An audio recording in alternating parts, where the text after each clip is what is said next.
Okay, let's begin classical physics with kinematics. This is a typical starting point.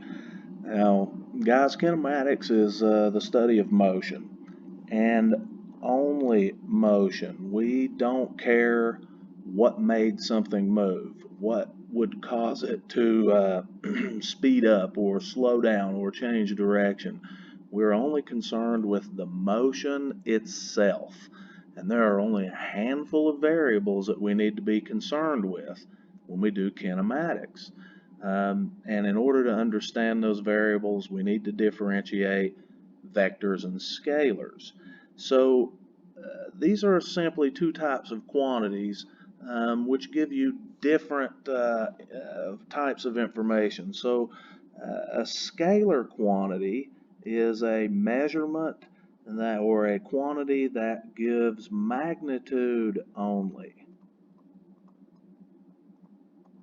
In other words, it tells you how much of something, but that's all the information it gives you. An example of this would be speed. If I say that a particular object is moving with a speed of 50 miles per hour, um, that is all you get. That magnitude, that 50 miles per hour, you get no further information. Magnitude only. Distance is a scalar quantity. If I said the distance is 400 meters, that's all the information included, magnitude alone. Vectors are a little more useful to us. Vectors are quantities that have magnitude and direction. And we are very much used in our everyday lives to using scalars and not so much vectors.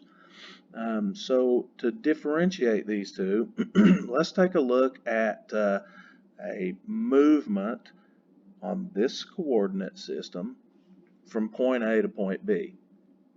Point A is at the origin, point B is 50 meters to the east, and let's say that an object or a person moves from from point A to point B by following a path. 25 meters to the north, and then 50 meters to the east, and finally the 25 meters back to the south. We've reached point B, but the distance that we have traveled is the entire path that we followed. So the distance we know is 100 meters. Now that is different than the displacement. The displacement is the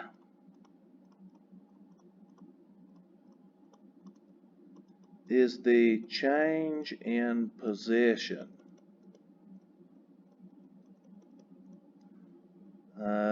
Let's call that delta x.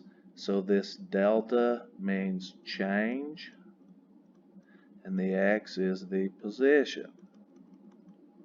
So the change in position is our displacement. Well, our position has been changed.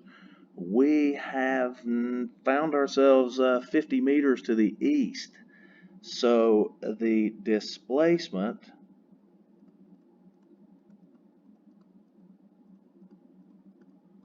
is 50 meters to the east. This is significantly different than the distance of 100 meters. A good way to think of displacement is as the crow flies, or the straight line distance from point A to point B, from beginning position to ending position. Now let's take a look at the speed of this particular trip. So let's imagine that this trip from A to B took an elapsed time of, I don't know, 20 seconds. So speed is distance over time. We know our distance was 100 meters. Our time is 20 seconds. So we have a speed of 5 meters per second. That's an average. It doesn't tell you how fast you were moving here at the very beginning of your trip. Did you start from rest and speed up to some top rate of travel and then slow down and make turns? It doesn't give you the motion at all points along the trip. It's just an average. Your average rate of travel was 5 meters per second. Now let's look at how speed is different from velocity. Velocity, or at least the average velocity, is defined as the change in position over the change in time. Well, this change in position, that's displacement. So this is 50 meters to the east in 20 seconds. 50 over 20 is 2.5 meters per second to the east. This, like displacement versus distance, this velocity is significantly different.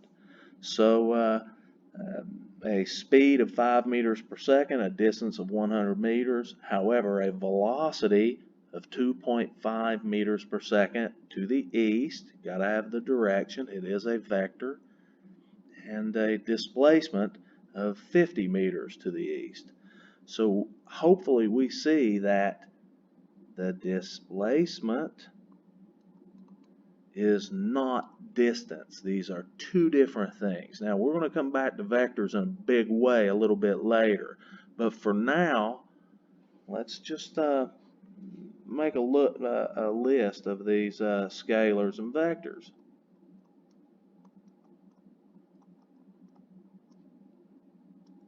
So distance, that's a scalar. Speed is a scalar. And time is always a scalar. Time has no direction. For the vector quantities, velocity, excuse me, this is displacement.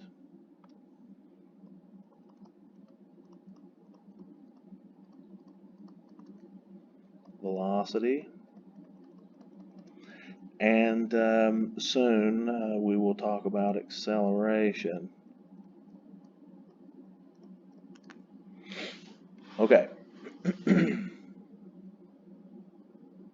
Excellent.